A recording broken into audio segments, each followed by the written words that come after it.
James, welcome to Pocket Mastermind podcast. How are you? Very well. How's it going? Yeah, really good, really good. So let us find out a little bit about James, Yep. bit of background. We found you because you actually reached out to promote your platform, your matchmaker platform, Yep. which we've had great success with meeting guests. But let's give a bit of background to how you came to creating that platform in the first place. Yeah, absolutely. So I've been an entrepreneur, but as far as I can remember, really, I've never actually had a job working for anyone. So when I finished school at 16, I managed to get a PayPal account on my 16th birthday, and I thought, right, I want to make some money now. What can I do? So that's kind of that was the sort of the beginning of the journey. And over the last 15 years, I've had multiple businesses, mainly in the kind of online broadcasting, streaming media space. Um, and What was the first thing? What did you choose Well, with your when I first PayPal account? started, Yeah. I was design. I learned how to use Photoshop, and I was kind of learning Dreamweaver and a bit of HTML, and Uh, kind of I was just doing odd jobs. I was like a handyman for the internet. So I was uh, designing.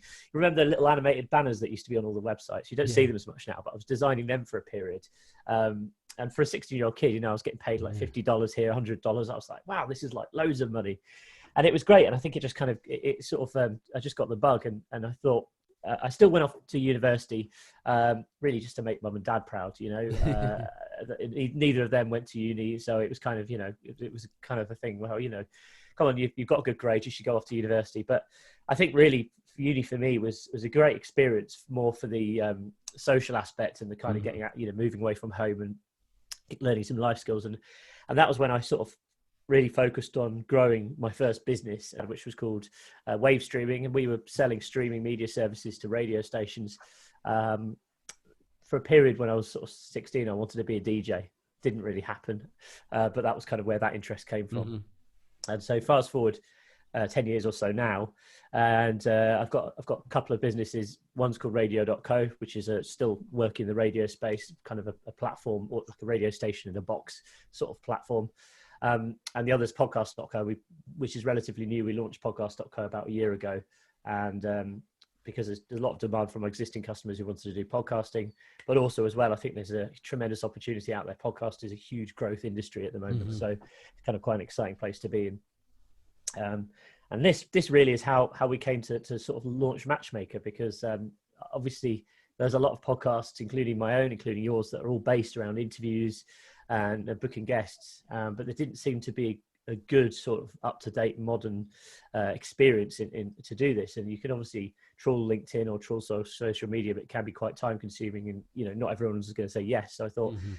let's create a sort of almost like a community, and we sort of built it like Tinder for podcasters, Mhm. where everyone on there wants to book guests, or they want to be a guest, and it gets some interesting conversations going. And so far, like we've had, the feedback we've had from a lot of users who have just signed up is always great.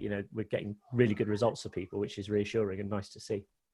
Yeah. So when did it actually go live? Because Uh, we came across you only a few weeks ago. yes, so we launched in the middle of February 2020, so it's only Right. about 3 months old now. And we've just hit 3,000 users, so it's grown really Oh well. quickly. Yeah. Pretty good timing, I'd imagine. There's quite a few people, obviously, with more time on their hands and maybe been considering doing this, and Mm. yeah, perfect timing for it.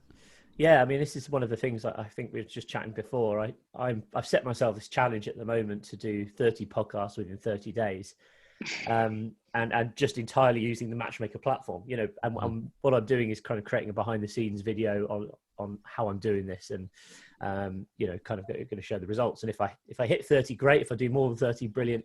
And if I don't get quite to 30, then I'll just be honest and say, well, I only managed 25. So we'll have to wait and see. Yeah, there's lots James, of. what's your podcast on?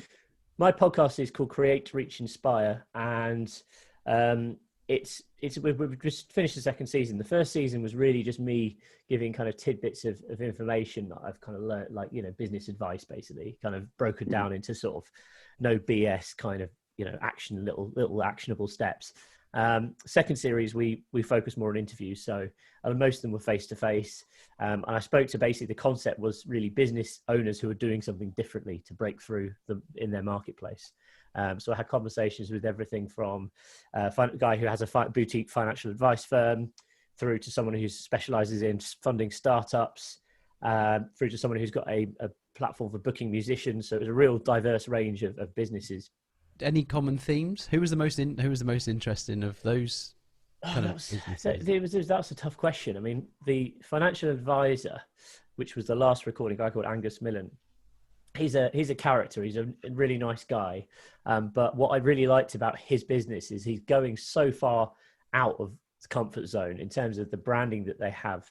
A company called Millon Capital. And I thought it was really interesting how, traditionally the financial advice sector is kind of very, sort of three-piece suit wearing, quite kind of conservative, and lots of, frilly bits around the edges. And, sort of the brands are all very sort of old school and old fashioned.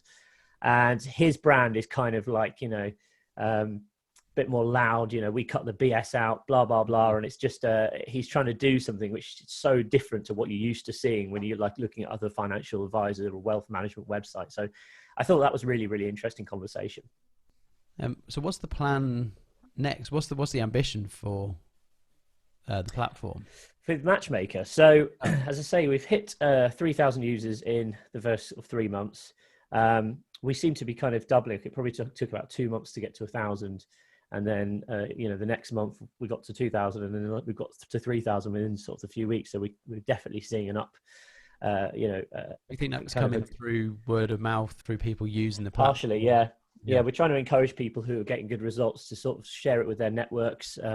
It's popping up in quite a lot of these sort of LinkedIn groups and things, where there's people who are into public speaking and these kind of topics, and they'll sort of share resources in those sort of groups. So yeah, but really the next phase as well is obviously currently, you'll be aware of this. It's a closed ecosystem. So in order to browse profiles, you need to be signed up. Mm-hmm. That was partially because when we launched it, we didn't want to make it kind of publicly accessible because obviously there wasn't anyone on it, and you couldn't get podcasters. This was the challenge we had. It was going to be tricky getting podcasters to sign up if there wasn't a good selection of guests, and it was going to get tricky getting guests to sign up if there wasn't a good selection of podcasters. So we made the decision, right, rather than making this a sort of public directory, we wanted to close it off. And we focused on existing customers to begin with of podcast.co.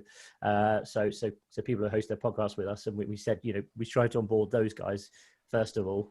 That went quite well. So we had the grounding then, and we started just mainly doing outreach on LinkedIn, and sharing in different groups and things. So that's been the strategy to date. I think to kind of take things to the next level, we need to open up so that the directory is more visible to Google. So, obviously that people's profiles can get crawled and indexed. We'll be introducing functionality. So you can have a little widget, which you can embed on your website, which might say book me as a guest or make a booking on our show. Good idea. Yeah. And also allow people to share their profiles on social media. So I'm hoping that these things are going to sort of further accelerate the growth. And obviously from a business perspective, we always wanted to have a free option, but we'll probably introduce kind of like a freemium model. So we'll have various different functions which are paid for, or allow you to make more connections or send more messages. So we're kind of going to probably introduce that later this year. But for the time being, it's just about growing it and trying to make as many people happy with the platform and build those kind of connections for people. And podcast.co, is that a hosting platform? Yes, exactly. Yeah. Interesting. So there's a definite crossover there that hopefully you might be able to encourage people to migrate that are using, so they use both platforms, right? Yeah, I mean, it's interesting. So we've sort of treating it as a startup within a startup. So podcast.co is a startup, and Matchmaker is sort of like a sub project. The thing is with the podcast hosting space, it is quite competitive. There are a lot of options out there. We wanted to see what we could do, which would make ourselves stand out in the market. And obviously this is effectively a good funnel for us because we're, engaging with podcasters. We're engaging with a lot of guests who eventually, some of them will want to start their own podcast as well. So from that perspective, I think it's quite a good, marketing exercise for us as a business. Yeah, I certainly found when we were looking around at hosting, it's really hard to actually do any comparison.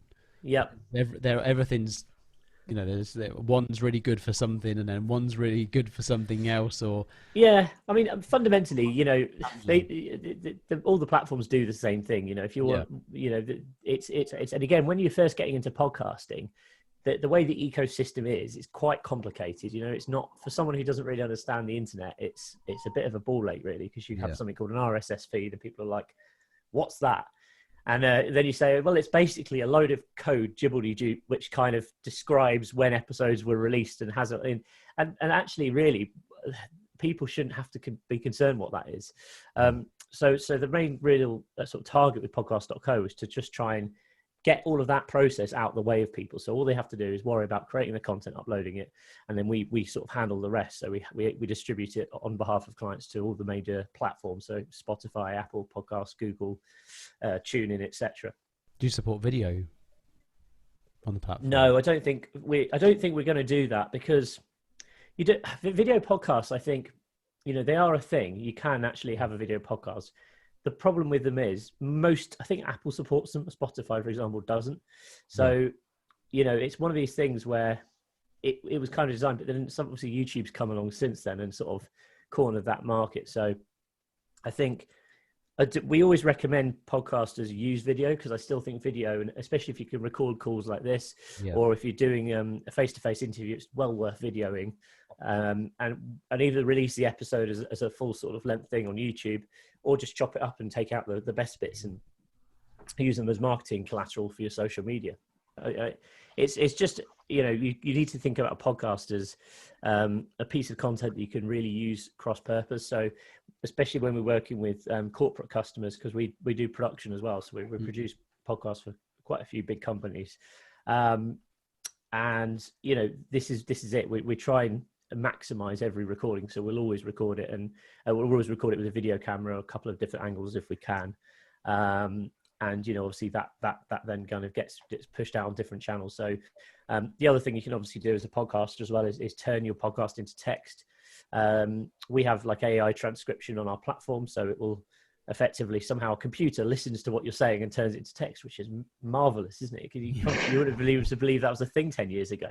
But it's not always 100% accurate. This is the problem. I've found this with I've been using Descript. Yes, yeah, Descript's pretty good as well. Yeah, it's okay. It's all right. It does very much vary depending on the conversation. I can say it, and accents and all sorts of stuff. Yeah, if someone's got a strong sort of, I don't know, Scottish Irish accent, you know, it's doomed basically. It struggles, doesn't it? So, but yeah, you know, the great thing about this is you can, you know, obviously you can pay to have a human transcribe your content as well, which is a little bit more expensive, but it's still not ridiculous. And obviously turn that content into blog posts, social posts. You know, there's so much you can do with that one asset, which I think from a marketing perspective, a lot of people still don't take full advantage of. I would say we're definitely guilty of that at the moment, being still very new to doing all this and learning very much as we go along. I think, you know, every step you find another thing you didn't know about and a new thing to learn. You know, you talk about filming from a couple of angles. That's a minefield in itself, trying to find, you know, I just thought, let's use any camera will be fine. And that doesn't work either, because some have, you know, they won't stay on for long enough, or if you're recording like a DSLR has a 29-minute limit. Yeah, or the worst is this has happened to us so many times. Is, you know, with DSLRs, especially if you've got sort of fancy lenses on them, you can sometimes end up with someone slightly out of focus, and it really just ruins the whole thing. It's annoying. So you need to. You don't realise till you get to the edited stage. Yeah, I mean, I think, you know, there's nothing. I mean, an iPhone, for example, has got a pretty good camera on it now, so I don't think the video needs to be amazing, but I do think it certainly adds something to it. What would you say is kind of top 5 things to research or learn for anyone thinking about getting set up? Because I know that it's a popular thing to do at the moment. Obviously, we're doing it ourselves. So, well, I think that the sort of 5 top tips. Firstly, just start. There's too many people that think about doing it for far too long and don't actually take any action. So just get something recorded, even if it's not perfect. You know, you have to understand that to begin with, you're not going to necessarily have a huge audience unless you've already got perhaps a big mailing list or, you know, a sort of a big following or whatever. So just starting is the main thing, and always aim to try and do better each series as well. Think, well, how can we improve? And if you do an interview and you don't think it went well, you try and adapt to kind of good listening capability, so you can listen back to yourself and think, I could have asked that question better, or he made an interesting point there, and I could have then said something else about that. So those are the couple of points. I think having a good microphone is quite kind of important. There are some people that say, "Oh no, just focus on the content," but I think the problem is there's so much content going out now. If it doesn't sound good and someone else's sounds better, well, they've already got one up on you. So I just think if you're going to be serious about it, it's worth investing in at least a decent USB mic, just so you can kind of it will sound 10 times better than recording on your phone or recording on your built-in laptop microphone. Sometimes, the way I like to do interviews is I don't have a sort of always a sort of set list of questions. So I just have like sometimes bullet points rather than scripting stuff. And the bullet points are kind of the main topics I want to cover. And then sometimes, so I always think having some kind of prepared notes in front of you is always useful, just to kind of keep the conversation flowing. Again, sometimes you're interviewing a guest and they're not actually that talkative, and it can be kind of almost difficult. So it's always good to have some backup questions or some sort of icebreaker type stuff prepared. What else? I think also think about the brand when you were actually launching the podcast. Who your target audience is going to be. Again, I think there's too many people who perhaps just sort of start without really thinking about who's actually going to be listening to this. So, just like with if you're building any brand or any business, you always need to start with who your customers are going to be or who your audience is. So, try and actually think about, their age, where they're based, what sort of jobs they might have, try and be as specific as possible. And you can even create personas, which is a fantastic exercise. You almost give them a name, give them a gender, and give them a complete identity, of a fictional person who would be your ideal customer or be your ideal listener. And yeah, I think as a sort of just goes back to just getting started, and it doesn't have to be perfect from the get-go, but try and be persistent as well. If you just release 1 or 2 episodes and think you're going to get 1 million listeners, it's not going to happen. You've got to be in it for the long term, I think. And again, try and be consistent.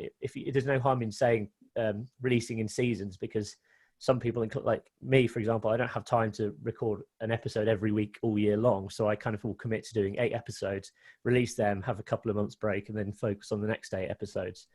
But at least when you're releasing those 8 episodes, people know if it's going to be once a week or if it's going to be once a fortnight. Try and stick to that schedule. And is that was that a strategy you started with, was going with the seasons or the series kind of approach from the get-go? And for me, yes, it was communicating that as being a thing. Yeah, for me, it was just because obviously I'm running 2 businesses, so I only have so much time that I can devote to creating content, and I really love doing it. But also as well, finding guests, because I wanted to do them all face to face, and I think it was like 6 out of 8 were face to face. Booking studio time, making sure we've got cameras and everything set up. It's all quite an exercise to get all that organized, and as a business, obviously there's some expense in that as well.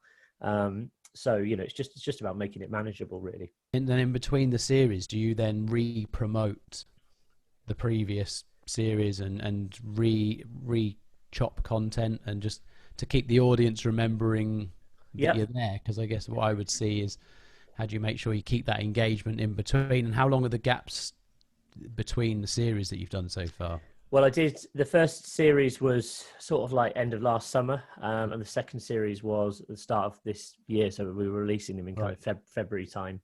Obviously, with everything that's happened now, I've not got another series in the pipeline because I'm focusing on doing this tour at the moment. Yeah.